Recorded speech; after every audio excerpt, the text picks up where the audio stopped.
l'année durant, efforce-toi dans ton comportement. Un disciple de Jésus agirait tel que je suis en train d'agir. Un disciple de Jésus ferait ce que je suis en train de faire. C'est là toute la vie. Donc, allons-y voir dans Jean 19, verset 8.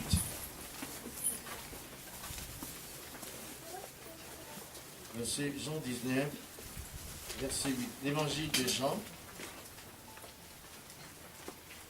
Normalement, c'est le verset 8 qui intéresse. Mais c'est bon si tu commences même au premier verset. La parole de Dieu, ça peut toujours du bien. Jean 19, verset 1 à 8. Alors Pilate prit Jésus et le fit battre de verges. Les soldats tressèrent une couronne d'épines. Qu'ils posèrent sur sa tête. Et ils le revêtirent d'un manteau de pourpre. Puis s'approchant de lui, il disait, Salut, roi des Juifs. Et il lui donnait des soufflets. Pilate sortit de nouveau et dit aux Juifs, Voici, je vous l'amène dehors, afin que vous sachiez que je ne trouve en lui aucun crime.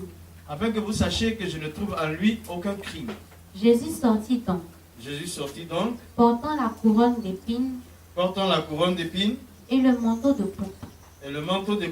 Et Pilate leur dit, Voici l'homme. Lorsque les principaux sacrificateurs et les huissiers le virent, ils s'écrièrent, Crucifie. Pilate leur dit, Prenez-le vous-même et crucifiez-le, car moi, je ne trouve point de crime en lui. Les Juifs lui répondirent, Nous avons une loi. Et selon notre loi,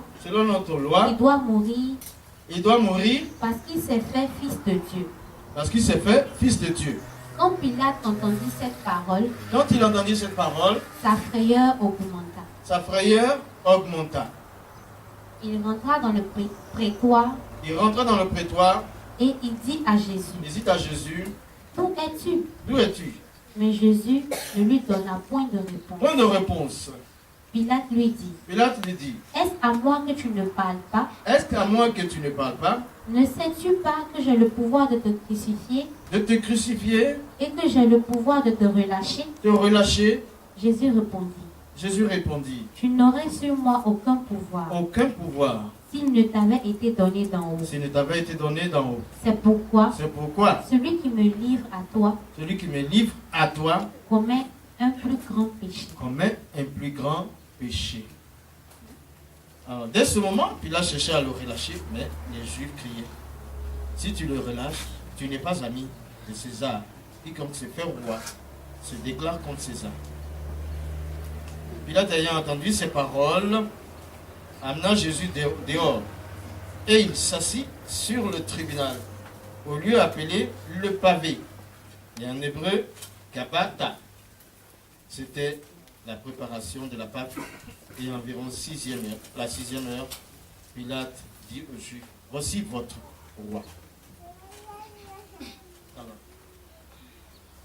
Je vous amène dans un cours de justice, où l'histoire de l'humanité se dessine. L'accusé, c'est Jésus le Fils de Dieu. Le juge, c'est Pilate, le procurateur romain, le gouverneur romain.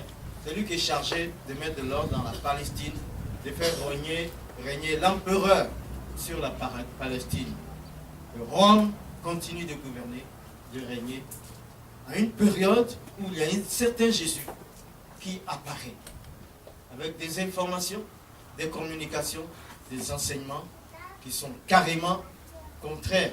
Mais Rome se préoccupe de la politique, de l'assujettissement du colon, et les religieux sont là dirigés par Caïphe, le souverain sacrificateur qu'il a été pendant 18 ans. Et maintenant, on se trouve là, dans cette cour de justice, ce qui m'a impressionné quand j'ai lu, je veux dire, c'est le verset 8 là. Pilate s'effraya davantage. Ah! Vous voyez la position de Pilate et celle de Jésus. Dans un contexte pareil, Pilate il a l'avantage de tout. Des soldats qui l'entourent, du cachet de Rome, et même qu'il a la faveur des Juifs. Mais c'est lui qui, après lui, c'est lui. Comment se fait-il que il va avoir peur et en plus la peur s'augmente? C'est ça, non? Quand on dit sa frayeur s'augmenta.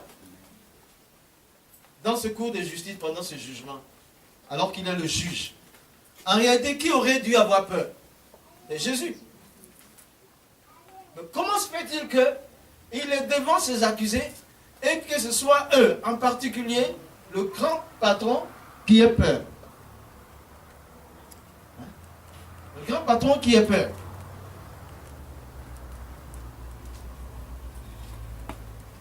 Ça m'a dit, mais Jésus, il a quoi dans une situation pareille?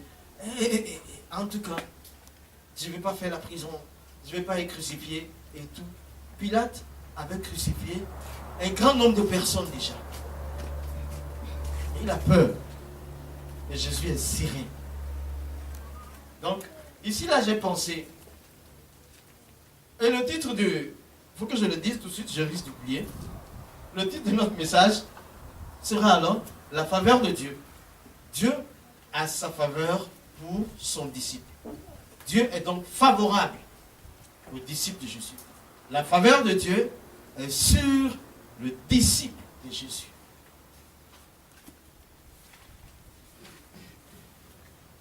Quel est le problème?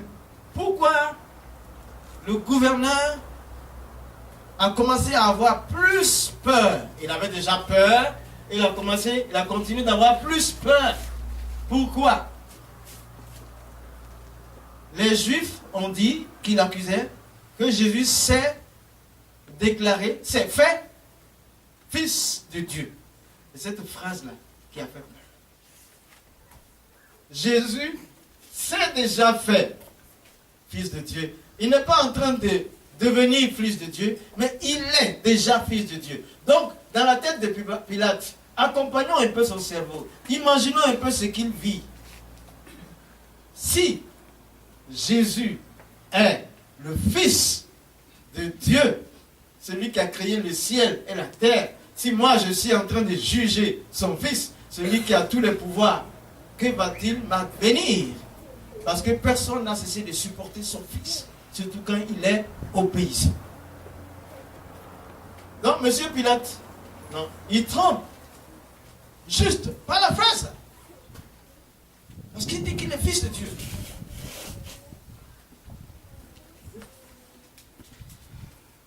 Ah. Toi, est-ce que tu es fille de Dieu? Est-ce que tu es fils de Dieu? Normalement, ma prière pour vous et pour moi-même est que chaque fois, si nous sommes traînés dans n'importe quel cour de justice, ou bien si nous sommes accusés par n'importe qui, que l'accusateur il tremble parce que nous sommes fils et filles de Dieu.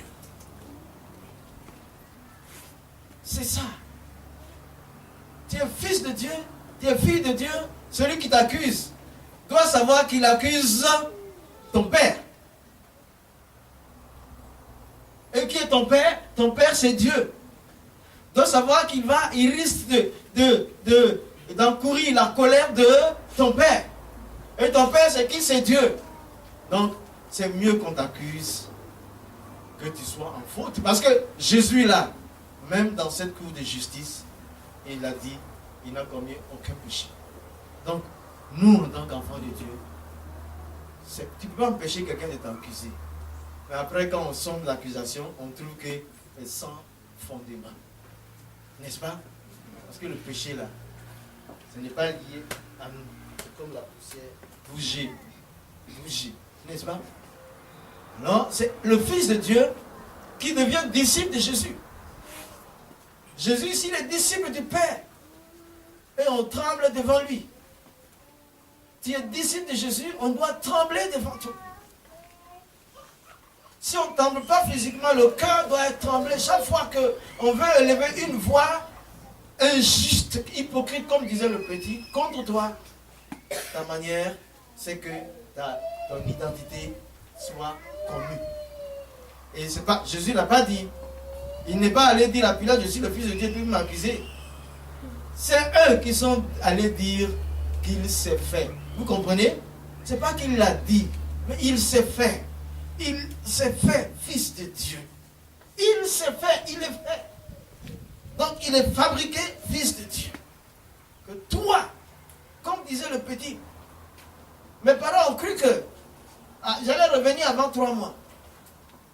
Mais il est fils de Dieu, tu vois. Tu es fils de Dieu. Tu es made in God. C'est-à-dire fabriqué par Dieu.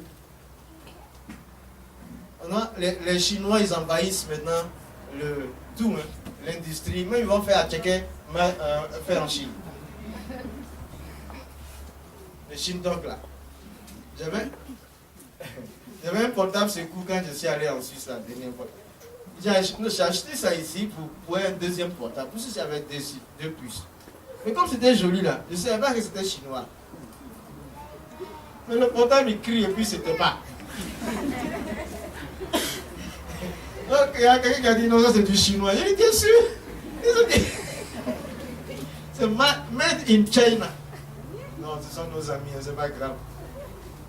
Mais quand tu parles là, tu dois savoir que tu es made in God. Que tu es fait par Dieu. Il s'est fait fils de Dieu. Il s'est fait fils de Dieu. Alors, moi je fais quoi? J'ai le fils de Dieu devant moi, accusé, je ne peux pas résister. Son cœur tremble. Et en plus, c'est lui, sa femme, qui lui a dit, n'est rien contre ce juste, n'est-ce pas? Alors, pourquoi ça? Nous disons que Jésus avait la faveur de Dieu. Il avait la faveur de Dieu au point que quand il a accusé, l'accusateur principal, il tremble. Et les Juifs, eux, ils préféraient dire, ils blasphèment. Parce que pour eux, s'ils acceptent que Jésus est fils de Dieu, ils se trouveront en porte-à-faux contre Dieu. Et comme ils connaissent la loi, ils savent qu'il est terrible de tomber entre les mains du Dieu vivant. Ils décident, ils montent un décret, ils fabriquent une loi pour dire non, ils blasphèment. Tout ça pour ne pas dire qu'il est fils de Dieu. Regarde, notre filiation est attaquée. Mais c'est ça qui est notre puissance. Les Juifs préfèrent dire blasphème et le représentant de l'empereur romain dit il tremble. Maintenant, là, si on cale l'histoire là, et qu'on revient 600 années plus tard, avant notre ère, il s'est levé une religion qui s'appelle Islam. Et eux aussi ils disent non, Jésus n'est pas fils de Dieu. Jésus n'est pas fils de Dieu. Et ils ont considéré ça comme un blasphème parce qu'ils ont fait de telle sorte qu'on puisse penser que Dieu eût pris une femme pour avoir un enfant, alors c'est un blasphème parce qu'ils savent que si Jésus est vraiment fils de Dieu, il n'y a pas d'autre raison pour qu'une religion existe, pour qu'une doctrine qui mène au ciel existe. Donc de préférence, on va dire que c'est un blasphème parce qu'ils sont en train de dire que Dieu a pris une femme pour avoir un enfant. Mais qui a dit ça? Aïe!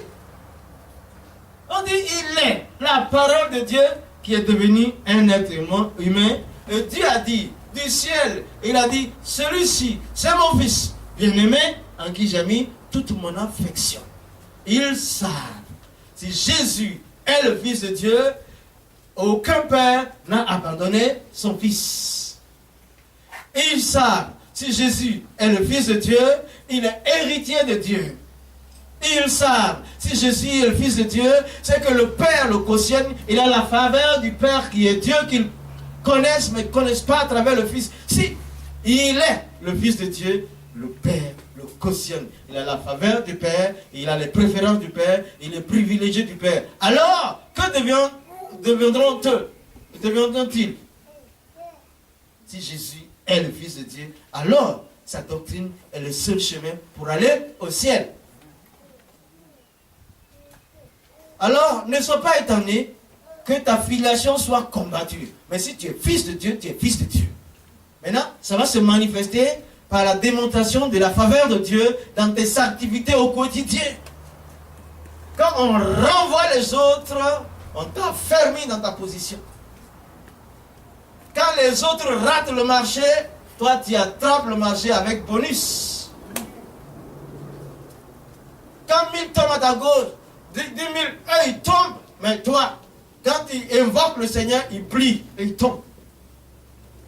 Notre filiation est témoignage de la faveur de Dieu. C'est pour ça que Jésus lui-même il a dit, je suis fils de Dieu, mais il dit, Anna, moi, Hoa, je suis. Tariq, le chemin. Wal-Haq, la vérité. Wal-Hayat, la vie. Il dit, les ahad, pas un seul. Il a Ani qui ne vient à moi, il a Abi, il ne peut arriver au Père. C'est pour ça qu'il a jugé bon de faire cette différence. Je suis le seul chemin pour aller au ciel parce que je suis fils de Dieu. Yeah. Moi, si tu me mets 2 enfants, je choisis celui qui sort de moi. Aïe, vous croyez que Dieu n'est pas intelligent? Il a la faveur de Jésus. Il a la faveur de ses filles. Il donne sa faveur aux filles, à ses filles. Il donne sa faveur aux fils de Dieu. Et c'est là qu'on est disciple. C'est pour ça qu'il faut tout faire. Que le nom chrétien, le nom enfant de Dieu, ne soit pas dit que par ta bouche, mais soit vu, connu et lu par les autres. Et ils verront la faveur de Dieu qui t'accompagne tous les jours. La faveur de Dieu qui te protège, qui te bénit tous les jours, qui combat pour toi. Dieu est pour toi. Et ça, Paul dit, si Dieu est pour nous, qui sera contre nous? Ça ne veut pas dire qu'il n'y aura pas quelqu'un contre toi. Mais ça veut dire que celui qui est contre toi, il est qui même? Qu'est-ce qu'il est en train de faire? Il court à sa perte. Ah, sa défaite est certaine. Si Dieu est pour nous, qui sera contre nous? La faveur de Dieu était sur lui. Et Pilate était terrorisé. Il est terrorisé, il est battu. Il est battu. Il est battu en faveur de Dieu. Mais c'est l'enfant de Dieu qui est disciple de Dieu. Disciple de Jésus. C'est pour ça que demeurons ici. Maintenant, regardons. Jésus avait la faveur de Dieu. Pourquoi il avait la faveur de Dieu aussi? Une des raisons pour laquelle il avait la faveur de Dieu, naturellement il est fils de Dieu, on vient de le dire, mais c'est qu'il avait de très bonnes relations avec le Père. De très bonnes relations avec le Père. De très bonnes relations avec le Père. De très bonnes relations avec son Père. De très bonnes relations avec son Père. Quel est l'état de tes relations avec ton Père céleste? S'il y a un Père physique qui existe encore, moi j'ai perdu le mien. Si le tien il existe, quelles sont vos relations? Tu ne peux pas être le favori de ton Père en étant dans la désobéissance. C'est pour cela qu'au moment où on l'a sondé, on a analysé sa vie, on a sondé diamétralement, je ne sais pas, dans toutes les profondeurs, il ne s'est trouvé aucune désobéissance envers son Père. C'est ça la chose là. Donc il a toutes les faveurs. J'ai reçu quelqu'un, un beau jeune. Il m'a dit, sa vie pour lui, il n'y avait plus d'espoir. Pourtant, il occupe un poste que tout le monde aimerait occuper. Il n'a plus d'espoir. Pourquoi? Parce qu'il a un porte-à-faux avec son paternel. Quand tu as un problème avec ton père, tu n'es pas bien. Mais des gens, le papa est sorcier jusqu'à 3000 fois sorcier. Tu as vu la communication au téléphone avec le monsieur du Sénégal, un frère du Sénégal qui m'a appelé. Parce qu'un bisou, ça, on a fait presque 1 heure de temps. Le problème, c'est sa maman qui est sorcière. Ils sont devenus chrétiens.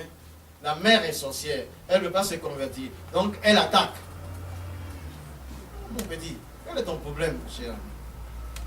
Si ta maman est sorcière, elle t'a mise au monde. C'est quoi en elle qui est sorcière? Elle n'est pas sorcière, mais c'est l'esprit de sorcellerie qui l'anime. Donc toi, tu es en train d'attaquer ta maman physique ou d'attaquer l'esprit qui l'anime. Ta maman, ton nom, quand on t'envoie ton extrait de naissance, il y a son nom, né de. Aïe! Est-ce qu'on a mis né de sorcière? Dis mon cher, il faut prier pour ta mère. Aime-la parce que ta mère, elle-même, elle est la première victime. Si toutefois tu penses qu'elle est sorcière, les relations avec elle, il y a l'obéissance. Donc, c'est le fait qu'il avait de très bonnes relations. Ayant de bonnes, un disciple de Jésus, il a de bonnes relations avec le Père, mais avec les hommes aussi, il a de bonnes relations. Tu ne peux pas aimer Dieu, puis les gens là, tu les shoots par derrière. Aïe! Toi, tu aimes Dieu, on ne peut même pas te parler. Parce que ton Jésus là, il est comment? Tu as de mauvaises relations avec tout le monde. Ah, c'est pas ça. Hein? Et les gens qui sont partis de cette église il y a des années, quand ils me voient, c'est eux-mêmes qui parlent. Ils disent ça là. Bon, ce qu'ils disent là, je ne dis pas. Ça là. Moi je dis, oh non, je suis un petit serviteur de Dieu. Quand ils me voient, c'est eux qui courent vers moi. Pourtant, je donne l'enseignement, je prie, tu es là, tu es bien, et puis tu as quitté ma table où je donne la nourriture. Maintenant, si tu me vois, tu ne me laisses pas tranquille. Tu me cours après partout. Parce que j'ai gardé de bonnes relations avec quand même, malgré tout. Quand tu as tapé sur la joue droite, j'ai donné la gauche. Et puis tu vas faire quoi? Après, si tu me vois, tu es obligé de dire non, c'est un vrai père. Pourquoi nous avons besoin de briser nos relations avec notre entourage pendant qu'on est sur la terre? En tant que disciple de Christ, ça ne se fait pas. Bonne relation avec Dieu, bonne relation avec tout le monde. Toi-même, quand tu te déranges un peu, tu fais tchou. Il faut aller marcher au ciel, il faut quitter la terre. Donc il avait la faveur de Dieu parce que ses relations étaient très bonnes avec le Père. Et ensuite, pourquoi Jésus avait la faveur de Dieu? Il avait de bonnes relations, mais il connaissait l'homme. Il connaissait l'homme. Il connaissait l'être humain. Il connaissait l'être humain. Il connaissait l'homme. Regarde aujourd'hui là. Les gens, ils étudient l'homme selon des pensées philosophiques, selon la politique, selon la science, selon le management, selon le leadership qu'on apprend partout.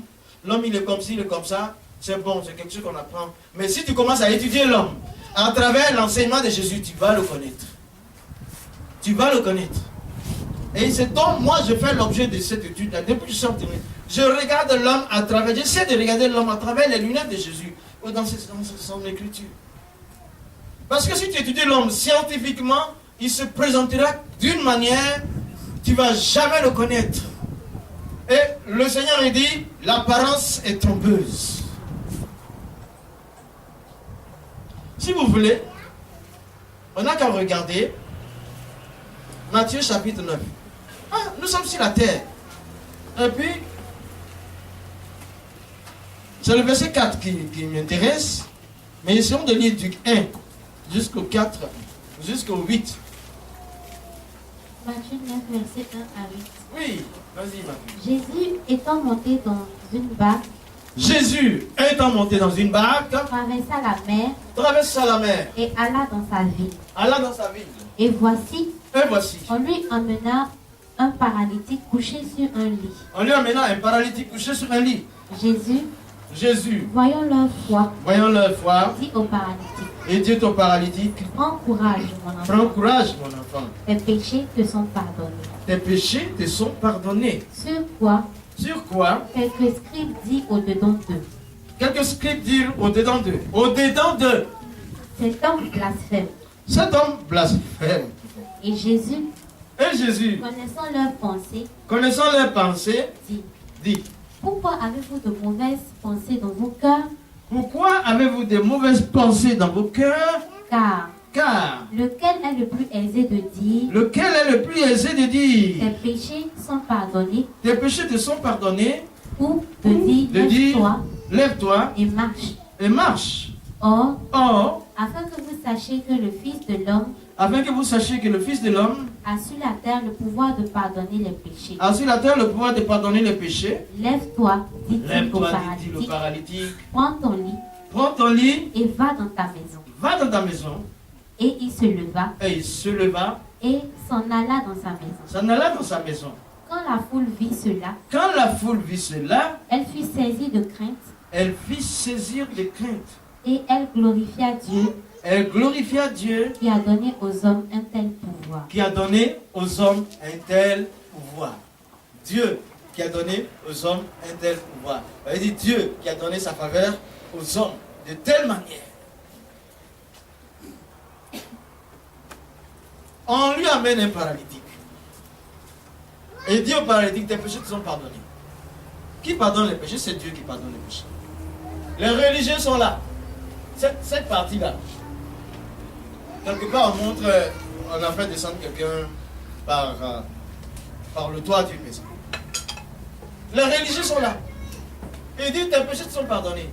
Alors qu'eux, ils savent que celui qui pardonne le péché, c'est Dieu. Et puis, ils ont pensé dans leur cœur. Ils ont dit dans leur cœur. Ils n'ont même pas eu besoin d'ouvrir leur bouche.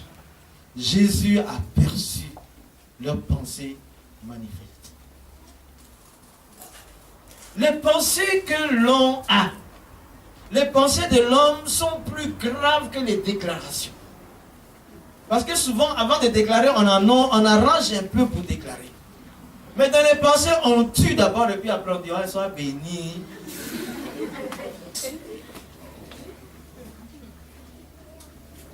Mais un disciple de Jésus, quand il bénit dans les pensées, il bénit par la bouche. Quand il déclare que tu es mauvais par les pensées, il te déclare que tu es mauvais par les pensées.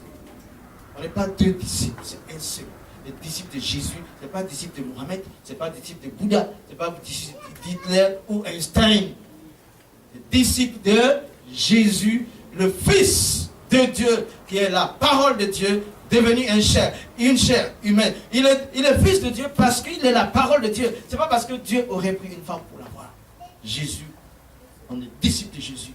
Il lui dit, mais tu blasphèmes.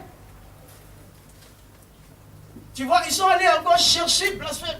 Chaque fois qu'ils ne connaissent pas les relations entre Dieu et l'homme, les religieux ne savent pas que Dieu peut donner ses faveurs à un homme qui a une bonne relation avec lui de manière manifeste, tangible, et que Dieu peut agir à travers lui, et qu'il peut poser des actes que Dieu poserait.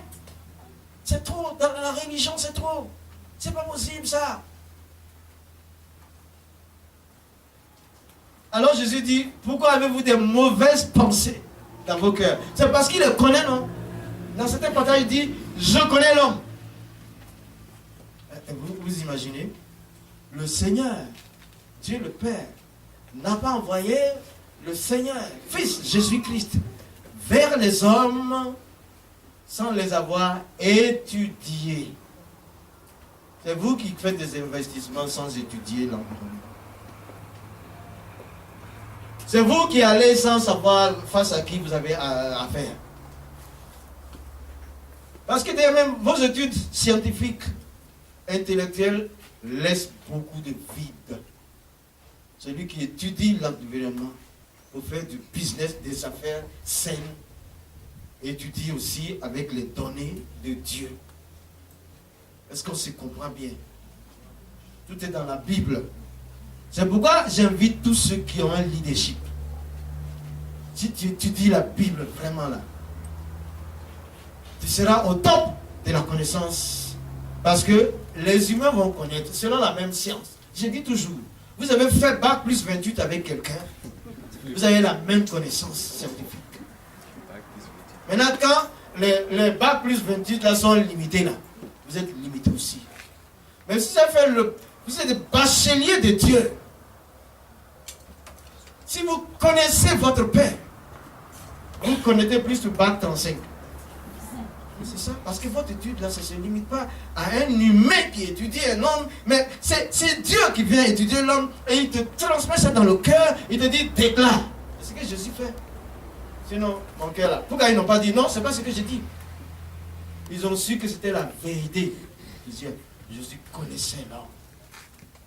Il avait la faveur de Dieu. Il avait de bonnes relations avec Dieu et il connaissait l'homme. Il connaissait l'homme. C'est tout ce qu'il faut pour impacter son environnement. C'est tout ce qu'il faut pour continuer d'avoir la faveur de Dieu. Donc quand tu connais l'homme, tu sais comment tu vas l'aborder, tu connais ses faiblesses. C'est pourquoi Jésus, il disait à un docteur de la loi en Israël, il dit, il faut naître de nouveau. Sinon, tu ne peux pas arriver au ciel.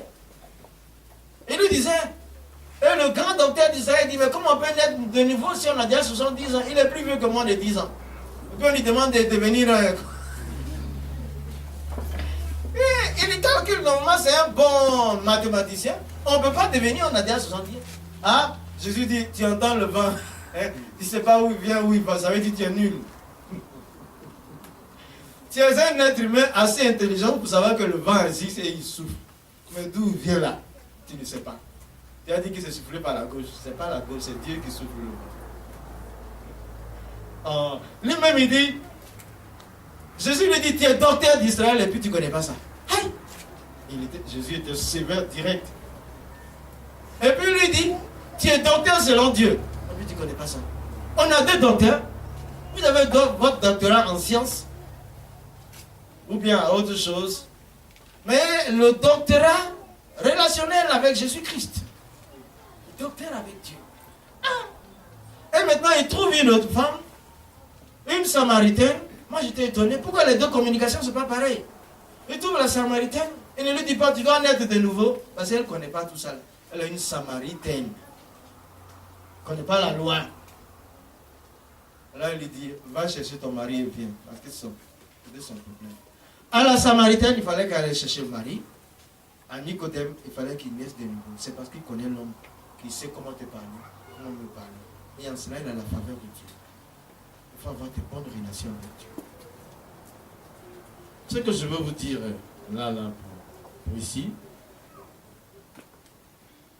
Ici, devant ces gens-là, Jésus a accompli les deux actes qui le met dans la divinité. Ce qui a poussé les hommes à dire au verset 8, quand la foule vit cela, elle fut saisie de crainte et glorifia Dieu à qui a donné aux hommes un pouvoir tel.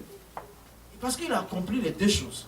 Dieu, il pardonne le péché et puis il guérit instantanément.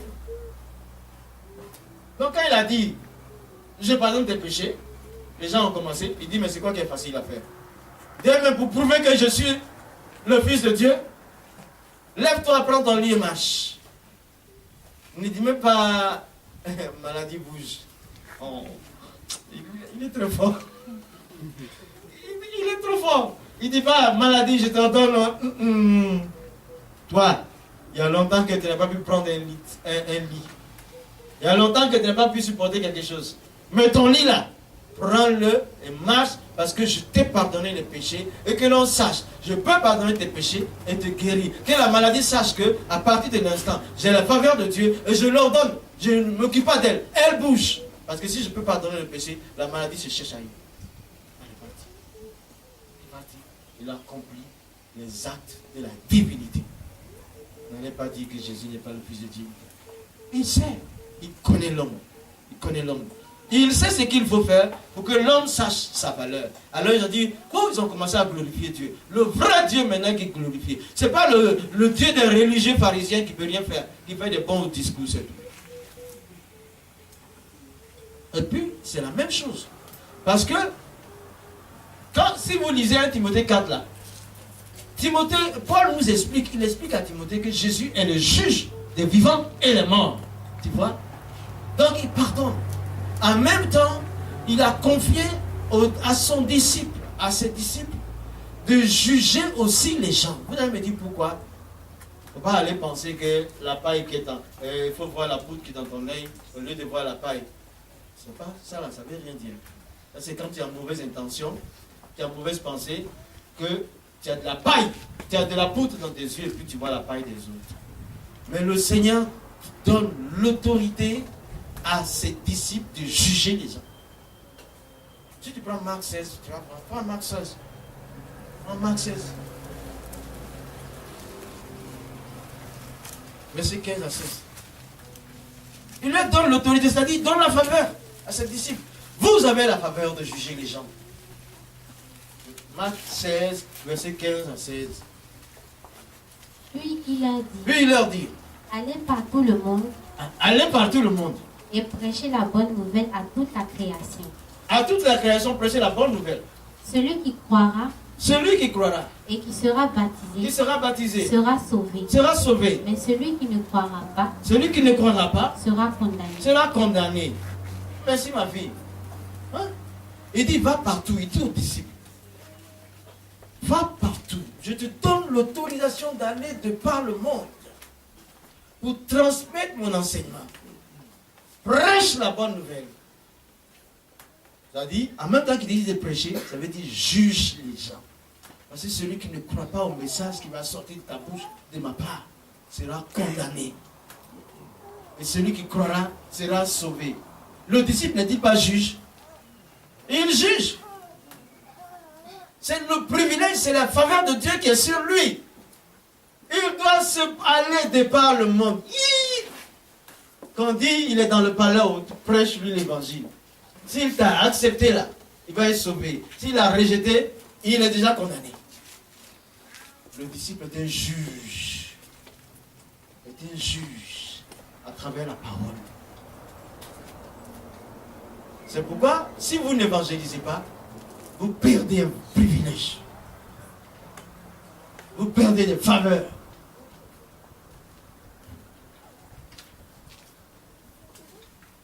Mais aussi, il a dit, ceux que vous allez pardonner seront pardonnés.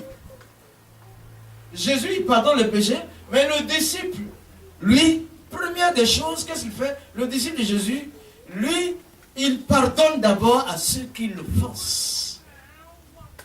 C'est ça la faveur que nous avons. Nous avons aussi la capacité de pardonner l'impardonnable pour les hommes. C'est une faveur de Dieu. C'est une faveur de Dieu. C'est une faveur de Dieu. Lui, il pardonne le péché. Et nous pardonnons à ceux qui nous offensent parce que l'autre maître a pardonné à ceux qui l'ont cloué. Et puis après, il a la capacité de pardonner. Ensuite, il leur a dit, ce que vous lirez sur la terre sera lié dans les cieux. Ceux à qui vous pardonnez seront pardonnés. Parce que nous sommes les favorisés de Dieu. Nous avons la faveur de Dieu. On n'est pas chrétien pour rien. On n'est pas disciple de Jésus pour rien. Il y a des avantages. Dieu nous est favorable. Dieu nous est favorable. Dieu nous est favorable. Sa faveur marche avec nous. C'est pourquoi les miracles nous poursuivent. Disciple de Jésus. Si tu es disciple de Jésus, ton quotidien, c'est le miracle. C'est bon d'être chrétien. C'est bon d'être fils de Dieu. C'est bon d'être fille de Dieu. C'est bon d'être disciple de Christ. C'est meilleur. C'est meilleur. Parce qu'on a la faveur de Dieu dans toutes les circonstances. Il connaissait l'homme. Et, attends, on va dire aussi, les mauvais esprits, là, il connaissait très bien aussi. C'est ça. Les mauvais esprits, il les connaissait.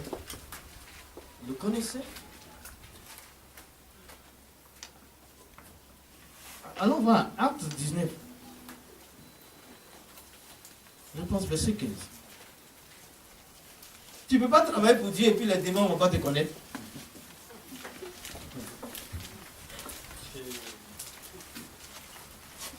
Normalement, c'est le verset 15. Commence à 13.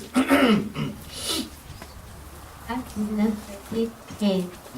Quelques exorcistes juifs ambulants essayaient d'invoquer sur ceux qui avaient des esprits malins le nom du Seigneur Jésus en disant: Je vous conjure par Jésus que Paul prêche. Ceux qui faisaient cela étaient 7 fils de Séva. Les fils de Séva. Juifs. L'un des principaux sacrificateurs. L'esprit malin leur répondit. Je connais Jésus. Je connais qui? Et je connais Jésus. Je connais Jésus. Et je sais qui est Paul. Je sais qui est Paul. Mais vous. Mais vous. Qui êtes-vous? Qui êtes-vous? Et l'homme dans lequel était l'esprit malin. L'homme dans lequel était l'esprit malin. S'élança sur eux. Sur eux. Se rendit maître de tous deux. Tous les deux. Et les maltraita de telle sorte qu'ils s'enfuirent de cette maison nus et blessés. Nus et blessés sont enfuis de cette maison. Pourquoi? Parce qu'ils n'avaient pas les faveurs de Dieu. Le démon, l'esprit malin dit, je connais Jésus. Je le connais. Parce qu'il a des missiles anti-missiles inégalés. Si lui est là, nous on se cherche. Je connais Paul aussi parce que Paul est le disciple de Jésus. Il a la faveur de Jésus. Lui aussi, il nous mouille. Permettez-moi la manière de parler. Lui aussi, il a des missiles sur le sol. Sur l'air. Sol où ça y est. Parce que Paul, si on le voit, on déménage. Parce qu'il a la faveur de Jésus. Il est disciple de Jésus. Mais vous, vous êtes qui? Toi, est-ce qu'ils te connaissent? Ou bien ils te connaissent comme ami? Yeah! Ils te connaissent comme ami, comme camarade, comme partenaire. Que Dieu nous garde. Ils doivent te connaître ton calibre. C'est ce que Samson Makado, c'est un Sud-Africain, un homme de Dieu sud-africain. Il m'a dit, au Niger, quand il a fini de prêcher, il me dit, Moussa, if you find your name in the office of Satan, you will not miss it. Il dit, cherche ton nom au bureau de Satan, tu ne vas pas manquer de voir ça. Ton nom est fiché dans le bureau de Satan. Les disciples de Jésus sont fichés dans le bureau de Satan.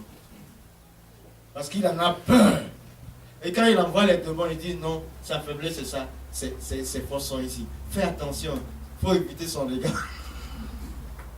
C'est normal qu'on soit fiché dans le royaume de ténèbres parce que nous n'avons rien à voir avec le royaume de ténèbres. Les démons, ils savaient qui était Jésus. Les amis, on a deux... Les gens ils se lancent, le fils de Séva, vous n'êtes même pas convertis. Qui est votre disciple? C'est votre père qui ne connaît pas Jésus. Et vous voulez faire comme Paul. L'imitation n'est pas dans le discipulat. La scène, ce n'est pas dans le discipulat. Le théâtre n'est pas dans le discipulat. Le discipulat, c'est la réalité.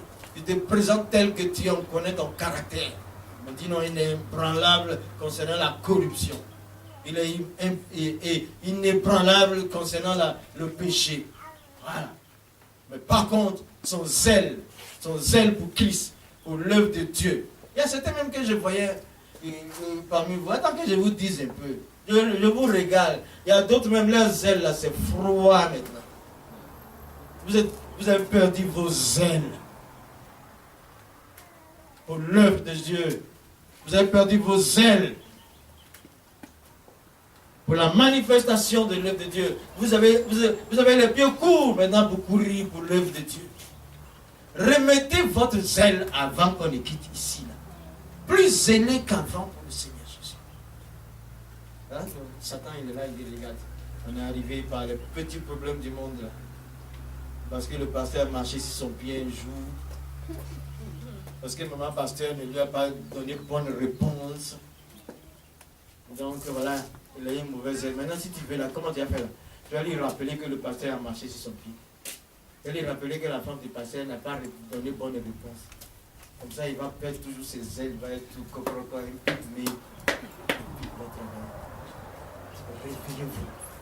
C'est le moment d'être zélé et puis récolter les faveurs de Dieu plus qu'avant. Jean 11, normalement c'est le verset 52. Mais fais une lecture depuis 47. Parce que d'autres aussi, ils ont peut-être l'habitude de lire un demi-verset dans la semaine. Faut qu'ils lisent la Bible. Jean 11, 47 à 54. Oui, vas-y ma fille. Alors, les principaux sacrificateurs et les pharisiens assemblaient le Sanhédrin et dit, que ferons-nous? Car cet homme fait beaucoup de miracles. Et si nous le laissons faire, tous croiront en lui. Et les Romains viendront détruire et notre ville et et notre nation. L'un d'eux, Caïphe, qui était souverain sacrificateur, cette année-là, leur dit, vous n'y entendez rien. Vous n'y attendez rien. Vous ne réfléchissez pas vous ne réfléchissez pas qu'il est dans votre intérêt. Qu'il est dans votre intérêt. Qu'un seul homme meurt pour le peuple. Qu'un seul homme meurt pour le peuple. Et que la nation entière ne périsse pas. Que la nation entière ne périsse pas. Or, il ne dit pas cela de lui-même. Il ne dit pas cela de lui-même. Mais étant souverain sacrificateur, cette année-là, il prophétisa que Jésus devait mourir pour la nation. Et ce n'était pas pour la nation seulement. C'était aussi afin de réunir en un seul corps. Revenons sur le verset 52. Et ce n'était pas pour la nation seulement. Pour la nation seulement que Jésus devait mourir.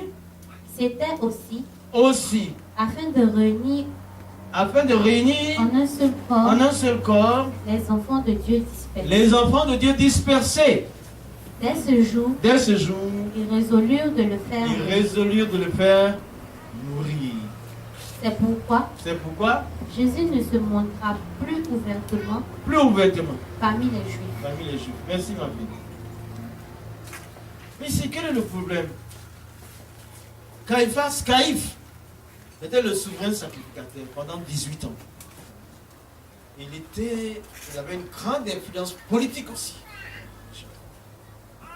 À un moment donné, regarde, qu'est-ce que les gens ont vu? Ils ont constaté qu'il faisait tellement de miracles qu'il risquait de prendre tout le monde. Alors il faut décider de son sort. Alors, lui, il n'est pas un disciple de Jésus. Et quand même, il a prophétisé conformément aux Écritures pour favoriser ce qui devait advenir à Jésus conformément aux prophéties et à l'Écriture. Tu vois ce qui se passe? Parce que Jésus est à la faveur de Dieu, quelqu'un va être instrumentalisé par Dieu pour que ça s'accomplisse. Il y a des fois, tu es en train d'aller dans une situation. Tu trouves un homme qui, un jour, on avait une voiture Opel. Arrivé quelque part là-bas dans la nuit, avec tous les enfants et la vieille mère, je ne sais pas, il y a eu une panne électrique. Et puis, on était bloqué du mauvais côté. Là où il y a les bandits même. Il est là, on commence à prier. Et puis il y a un monsieur qui est sorti avec une 4x4. Et puis il a un câble de remorquage. Il nous a remorqué jusqu'à l'arrivée de... On a appelé le mécano qui a résolu le problème. Et puis le monsieur est parti. À la faveur de Dieu. On était là quand on voulait faire notre mariage. Il n'y a pas de voiture. Il y a un homme qui est apparu. Il est apparu avec une Mercedes. Il a mis ça à notre disposition, de monter dedans bien. Quand le mariage s'est fait, il nous a déposé, il a disparu. On l'a vu que c'est pas 7 ans ou 10 ans plus tard. La faveur de Dieu est sur toi. Il peut utiliser même des païens pour t'aider. N'importe qui peut t'aider. Dieu peut le faire. Il avait l'influence au Sanhédrin, Caïphe. Il avait l'influence politique face aux Romains. Et il a dit une parole. Il vaut mieux qu'un seul meure au lieu que tous les Juifs meurent.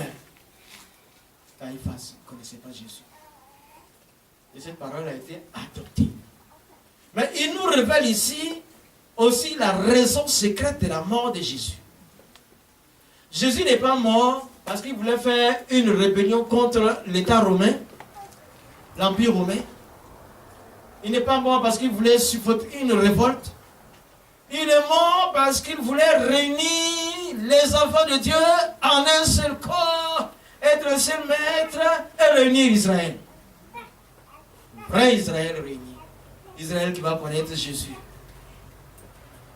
Voilà comment il est mort. Voilà la raison de la mort. prophétisé par un païen.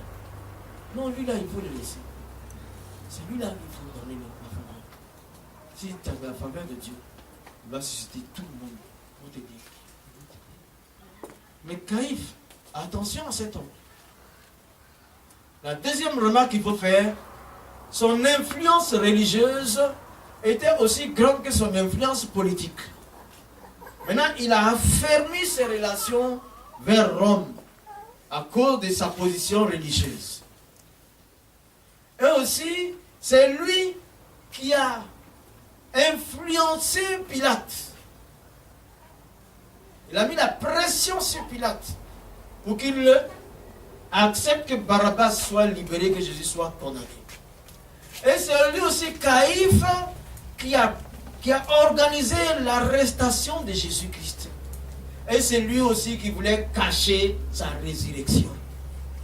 Caïphe était presque totalement impliqué dans la mort de Christ. C'est pourquoi le Seigneur a dit, il a dit à Pilate dans l'autre côté là, ceux qui me livrent à toi sont plus coupables que toi. J'aimerais pas être à sa place, Mr. Caïphe. C'est aussi dire que quand Dieu te donne sa faveur pour un poste, garde-toi d'en faire ce que tu veux et non ce que Dieu veut. Il a atteint le poste religieux de souverain sacrificateur et il a utilisé pour être politicien, pour être un antichrist, un gars qui s'élève contre Christ. Tu es en train de chercher un poste, tu es en train de chercher un foyer, tu es en train de chercher une guérison. Quand tu vas la voir, utilise-la à des bons escients. Nombre d'entre nous, pasteurs ici en Côte d'Ivoire, ont eu, Dieu les a établis, leur a donné un peuple. C'était 1000 personnes, 8000 personnes, 10 000 personnes, des peuples devant eux. Mais ils ont utilisé leur ministère pour être des politiciens, des caïphes. Et là, on perd la faveur de Dieu. Attention, Dieu fera pour lui, mais fait pour toi. La convention entre toi et Dieu, c'est que tu as sa faveur, il est d'accord, il t'est favorable. Quand il te donne ce qu'il faut, que son nom soit glorifié. Que Dieu nous garde de l'inverse.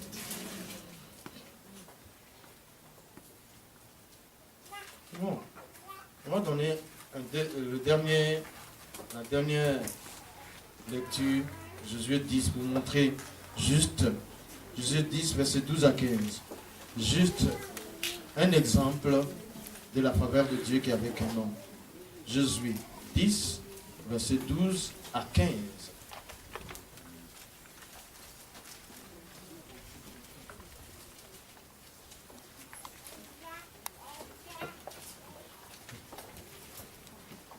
Josué 10, verset 12 à 15. À 15. Oui. Alors Josué parla à l'Éternel. Alors Josué parla à l'Éternel. Le jour où l'Éternel livra les Amoréens. Attends, on va faire une bonne lecture. Allons jusqu'au 10. C'est la dernière référence scripturaire. L'an 10. L'Éternel les mit en déroute devant Israël. Devant Israël. Et Israël leur fit éprouver une grande défaite. Une grande défaite. Près de Gabaon. Près de Gabaon. Les poursuivit sur le chemin. Sur le chemin. Qui mène à Beth-Horon. Beth-Horon. Et les battit jusqu'à Azeka. Azeka. Et à Makeda. Makeda. Comme ils fuyaient devant Israël. Comme ils fuyaient devant Israël. Et qu'ils étaient à la descente de Beth-Horon. Qu'ils étaient à la descente de Beth-Horon. L'Éternel fit tomber du ciel. L'Éternel fit tomber du ciel sur eux de grosses pierres. De grosses pierres. Jusqu'à Azeka. Jusqu'à Azeka. Et ils périrent. Ils périrent. Ceux qui moururent par les pierres de grêle. Ceux qui moururent par les pierres de grêle. Furent plus nombreux. Que ceux qui furent tués. Que ceux qui furent tués. Avec l'épée. Avec l'épée. Par les enfants d'Israël. Par les enfants d'Israël. Alors Josué parla à l'Éternel. Alors Josué parla à l'Éternel. Le jour où l'Éternel livra les Amoréens. Le jour où l'Éternel livra les Amoriens. Aux enfants d'Israël. Aux enfants d'Israël. Et il dit en présence d'Israël. Il dit en présence d'Israël. Soleil. Soleil. Arrête-toi sur Gabaon. Arrête-toi sur Gabaon. Et toi. Et toi. Lune. Lune. Sur la vallée d'Ajalon. Sur la vallée d'Ajalon. Et le soleil s'arrêta. Et le soleil s'arrêta. Et la lune suspendit sa course. Et la lune suspendit sa course. Jusqu'à ce que la nation eût tiré vengeance de ses ennemis. Jusqu'à ce que la nation eût tiré vengeance de ses ennemis. Cela n'est-il pas écrit dans le livre du juste? Cela n'est-il pas écrit dans le livre du juste? Le soleil s'arrêta au milieu du ciel. Le soleil s'arrêta au milieu du ciel. Et il ne se hâta point de se coucher. Il ne se hâta point de se coucher. Presque tout un jour. Presque tout un jour. Il n'y a point eu de jour comme celui-là. Il n'y a point eu de jour comme celui-là. Ni avant. Ni avant. Ni après. Ni après. Où l'Éternel ait écouté la voix d'un homme. Où l'Éternel a écouté la voix d'un homme. Car l'Éternel combattait. Car l'Éternel combattait pour Israël. Et Josué et tout Israël. Et Josué et tout Israël. Avec lui. Retourna au camp de Gilgal. Retourna au camp de Gilgal. La faveur de Dieu pour un homme, la faveur de Dieu pour une nation. Quand la faveur de Dieu est sur toi, que tu diriges une famille, la faveur de Dieu sera sur la famille. Quand la faveur de Dieu est sur toi, que tu diriges une nation, la faveur de Dieu sera sur la nation. Quand la faveur de Dieu est sur toi, que tu diriges une entreprise, la faveur de Dieu sera sur l'entreprise. Quand la faveur de Dieu est sur toi, que tu diriges un village, la faveur de Dieu sera sur toi. De diriger le village, la faveur de Dieu sera sur le village entier. Quand la faveur de Dieu sera sur toi, vous dirigez un groupe. La faveur de Dieu sera sur le groupe aussi. C'est un exemple que la Bible dit sans pareil. Pourtant, il y a eu des exemples comme la mer qui s'est ouverte. Un homme se lève ce jour-là et qui dit, il regarde le soleil. Il dit au soleil, arrête-toi pour marquer le temps. Arrête-toi pour que le temps soit marqué, que Dieu soit glorifié. Et le soleil obéit. Il a la faveur de Dieu, sinon il ne va même pas oser demander. Parce que sa troupe là va dire, hé, chef, toi aussi tu exagères. Oh. Mais leurs yeux ont vu que le soleil s'est arrêté. Et lui aussi, il a dit ça de par ses relations bonnes avec l'Éternel. De par l'obéissance qu'il a eue envers Moïse, il était disciple de Moïse. L'obéissance qu'il a mis et qu'il a fait à son prédécesseur, à son maître, est récompensée aujourd'hui. Parce que selon les conseils reçus par son maître, il n'a jamais coupé ses relations avec l'Éternel des armées. Alors, quand il parle, Dieu exécute. La faveur de Dieu arrête le soleil pour toi. C'est pour ça que Paul s'en va, il dit, dans Ephésiens 6, verset 14 ou 15 là, il dit, rachetez le temps car les jours sont mauvais. Dieu rachète le temps pour son disciple. Bloquer. Le blocage même va se débloquer quand le temps de Dieu arrive pour le disciple et le temps est racheté. Non. La Bible, lisez la Bible. Lisez la Bible.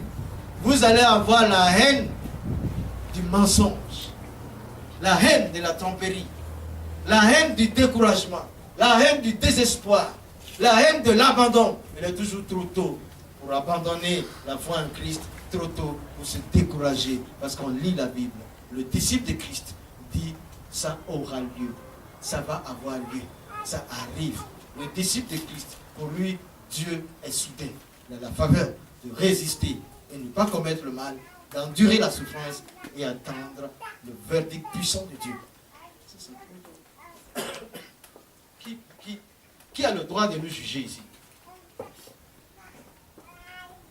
Qui a le droit de te juger si tu manifestes le fruit de l'esprit? L'amour, la joie, la paix, la douceur, la maîtrise de soi. Ça, c'est le cœur, le caractère d'un disciple. Et Paul écrit qu'il n'y a aucune loi qui est contre ça. Tu manifestes l'amour pour ton prochain. Tu manifestes l'amour pour tout le monde. Tu manifestes la joie. On va t'envoyer devant le juge le plus pire de la Cour suprême de cette nation. Si ça existe. Pourquoi tu es souriant? Pourquoi tu aimes aider les autres? Pourquoi tu es... Il va trembler comme Pilate. Aucune loi n'est contre ça. Les amis, c'est un exemple très fort de la faveur de Dieu qui vous accompagnera dans tous les temps. Hier, qu'est-ce qui s'est passé dans la semaine? Avant-hier, Moi ici, il y en a une seule église que nous aimons, une de nos filles.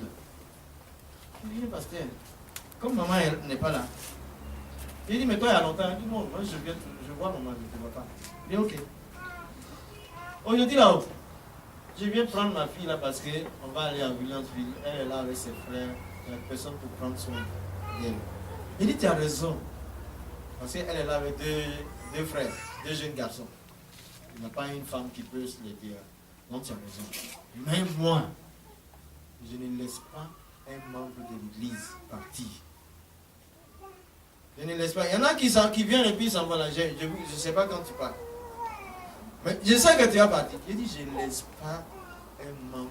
C'est ta fille. Mais c'est un membre de l'école de dimanche. Une personne active. Je ne peux pas la laisser partir. Williamsville, ce n'est que Williamsville. Les enfants viennent d'Abobo. Il y en a qui viennent même de, je ne sais pas, de Yopougon. Donc toi, tu es à Williamsville, c'est un problème. Parce que tu te demandes avec Williamsville, moi je vais perdre l'enfant de Dieu. Tout le programme qui est sur sa tête là-bas. Il dit non. Elle va faire le culte à mon église. Dans ton église, elle fait point là-bas. Si tu es un berger, tu protèges ta brebis. J'ai confiance à la nourriture qu'elle reçoit ici. Il dit non. On va pas aller. Toi, tu fais ton culte aux deux plateaux, tu es à Williamsville. Mais ça s'arrange. Tu es transport pour dimanche et puis on va régler son cas. Quand il va à deux plateaux, elle vient ici. Qui va laisser? Aïe, on ne laisse point. Chaque enfant est vu avec les yeux de Dieu. Donc je viens le soir, je rencontre à la vieille mère. Je dis, mais, Karida. Je dis, Bati. Mais elle a un rôle à l'école du dimanche, elle fait le service impeccablement. J'ai dit, bon, donc j'avais raison. Maintenant, c'est nous, on doit organiser son transport. Il faut qu'on donne à la maman le transport tous les dimanches. La personne, quand elle part d'ici, elle va pas seule, quelqu'un doit l'accompagner à la maison. On va organiser, elle n'a pas l'argent, moi je n'ai pas l'argent. Et puis on dit, on va commencer à faire penser nos budgets. Et puis, le matin même, quelqu'un m'a appelé, pasteur, je vais passer te voir. Il dit, ok, passe me voir. Je ne sais pas, quel est le problème. Et il n'a pas pu venir, il a envoyé sa femme en taxi. C'était juste l'argent pour payer le transport de la fille. Et quand je lui ai apporté l'argent, non, c'est pour payer le transport de la fille. Tu vois?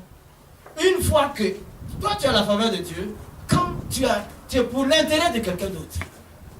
À partir du moment où tu veux le bien-être de quelqu'un, Dieu te poursuit te suit avec la faveur divine. Mais si tu as l'intérêt que pour ton ventre, ça sera clairsemé. Le Seigneur ne donne pas de manière égoïste. Il ne donne pas juste ce que toi tu vas manger, puis tu t'assois, tu vas marcher. Non, il va te donner pour que tu donnes aux autres. On n'a même pas eu besoin de prier. C'est la faveur de Dieu. Et puis on est tellement heureux. Si on met ça dans notre poche là, c'est petit. Mais si on paye le transport de cet enfant, c'est beaucoup. L'enfant va continuer d'évoluer là-bas et puis venir ici et sa vie sera bien. La faveur de Dieu est sur toi. Aussi parce que tu aimes ton prochain, tu aimes aider ton prochain. Quand on vous donne 10 000 francs, vous bouffez tout bien, vous ne mettez rien pour Dieu. Vous n'aidez pas votre prochain avec 25 francs. Qu'est-ce que tu veux? Si Dieu a sa faveur avec toi, on ne peut pas dire que l'argent ne c'est pas beaucoup. C'est petit qui devient beaucoup. Si tu sais partager petit quand ce sera beaucoup. Non, je vais attendre quand j'aurai beaucoup d'argent, je vais commencer à donner aux gens. C'est faux. Si tu ne sais pas donner 1000 francs, tu ne pourras pas donner 10 000 à quelqu'un. Mensonge. Change nos mentalités. La faveur de Dieu est sur toi. Pour que tu bénisses les autres. Et lui te bénit. Ça va comme ça. Hein? Quand tu bénis les autres, il te bénit. Tu bénis les autres, il te bénit. La faveur de Dieu aussi nous bénit. Et nous protège. C'est pas ça. Les autres, ils parlent au soleil, ça s'arrête. Il faut voir les choses, il faut penser à ça. Il dit soleil, arrête-toi. Toi, tu es comme si tu vas dire quelque chose. Situation calamiteuse, arrête-toi. Ça va s'arrêter. Lancez-vous des défis dans votre foi. Une fois, on faisait quoi? On faisait études bibliques, on a fini de faire études bibliques. Et puis on est assis. Elle m'a envoyé du bon riz bien blanc parfumé, avec une sauce arachide rare. Et j'étais en train de manger. J'avais la cuillère en main. Elle était assise en face de moi. Et puis ici, il n'y a même pas eu le temps, il y a un serpent qui est sorti de sa tête. À travers le claustral derrière moi comme ça. Elle était face à moi. Serpent a soulevé. Elle a soulevé les yeux, regardez le serpent. Il est immobilisé. Serpent veut attaquer. Les yeux qui regardent le serpent, il est immobilisé. C'est faveur de Dieu, non? Serpent, moi, elle me dit, vieux père, ne bouge pas. Il y a un serpent. Il y a un serpent. Moi, j'ai cuillère. C'est pas. Cuillère là, c'est pas épais. Et j'ai taillé le serpent avec. Et puis maintenant, elle est là, elle est en train de prier en langue. Elle dit, il est bloqué. Il faut bouger maintenant. Il est bloqué. Elle prie en langue. Shabarara. Et puis, le serpent est neutralisé, non? Et puis, je bouge maintenant. Le serpent là, même quand tu le regardes, il a la sueur froide. Si, tu as déjà eu la sueur chaude, non? Tu dois avoir la froide. Il était neutralisé tant qu'elle priait. Jusqu'à en appeler les voisins, ils sont venus, ils ont enlevé le serpent. C'est la faveur de Dieu. L'homme peut résister à son ennemi et le vaincre. Dieu a sa faveur. Sa faveur. Défie ta foi. Réalise que tu es enfant de Dieu. C'est que le diable n'aime pas là. Enfant de Dieu, il n'aime pas. Tu es enfant de Dieu.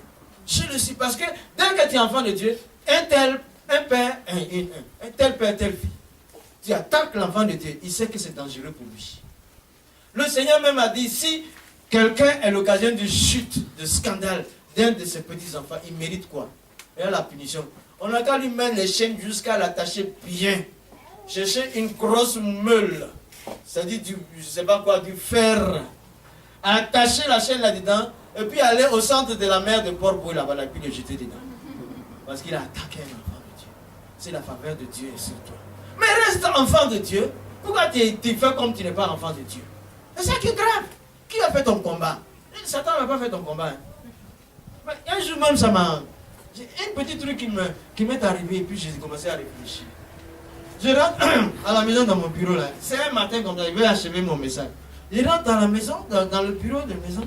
Je rentre. Et il y a une désagréable salamandre qui vient se positionner même sur ma table. J'ai dit quoi? Moi je vais méditer la parole tranquillement. Je n'ai pas parlé. Hein. Quand j'ai vu ça, mon cœur n'était pas bien. J'ai dit je vais méditer la parole tranquillement. Qu'est-ce que lui il fout là pour me déranger? Je suis fait des pas devant.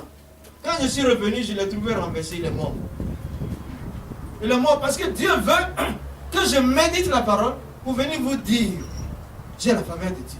Ah, Seigneur, toi aussi tu es comme ça. Je n'ai même pas parlé. Il faut que ton intention soit bonne. Mon problème c'est quoi? Il faut que j'arrive à donner ce que Dieu me donne au peuple.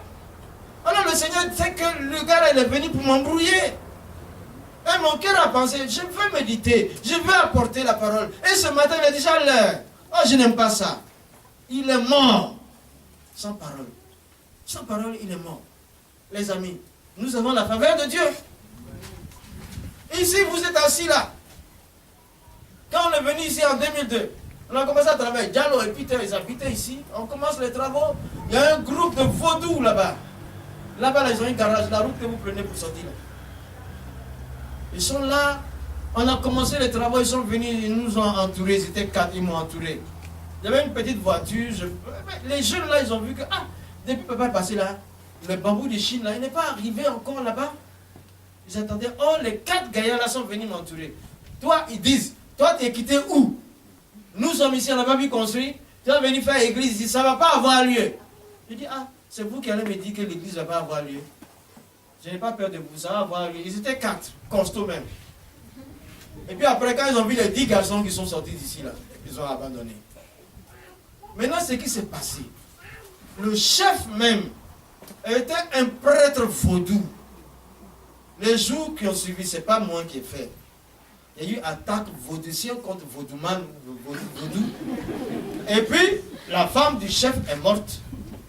Et puis, le chef, il a contrecarré. Lui aussi, il est mort. Donc ceux qui sont opposés à la construction de cette maison, ils ont été effacés. Nous ne sommes pas là pour faire un jeu. Mais nous croyons que nous avons la faveur de Dieu. Si vous êtes disciples de Jésus, vous avez la faveur de Dieu. Ça vous accompagne partout. Ne minimisez pas votre identité. Soyez disciples de Christ. Soyez filles de Dieu. Soyez fils de Dieu. Quel que soit le manquement, quelle que soit la disette, l'épreuve qu'elle a, n'arrêtez pas. N'arrêtez pas. Je vais vous lire trois pensées que je me suis dit. Pour le serviteur, pour le disciple de Jésus-Christ, le résultat du futur dépend de ce jour. Le résultat du futur dépend de ce que tu fais aujourd'hui. Ce qui sera demain, ça dépend de ce que tu fais aujourd'hui. Aujourd'hui, qu'est-ce que tu fais? Ce que tu fais, tu le fais avec Jésus ou non? C'est pour le disciple. S'investir, c'est se sacrifier pour un but en se multipliant. Quand tu t'investis dans l'œuvre de Dieu, tu te sacrifies et tu vas en plusieurs morceaux. Le but est atteint et plusieurs personnes sont touchées. S'investir, c'est se sacrifier pour atteindre un but et tu te multiplies. Tu apprends à d'autres à faire comme toi. Le disciple de Jésus doit savoir que derrière toute opposition se cache une opportunité. Derrière toute opposition, il y a une opportunité. Derrière ce qui semble impossible, il y a la possibilité cachée et prête à se réaliser.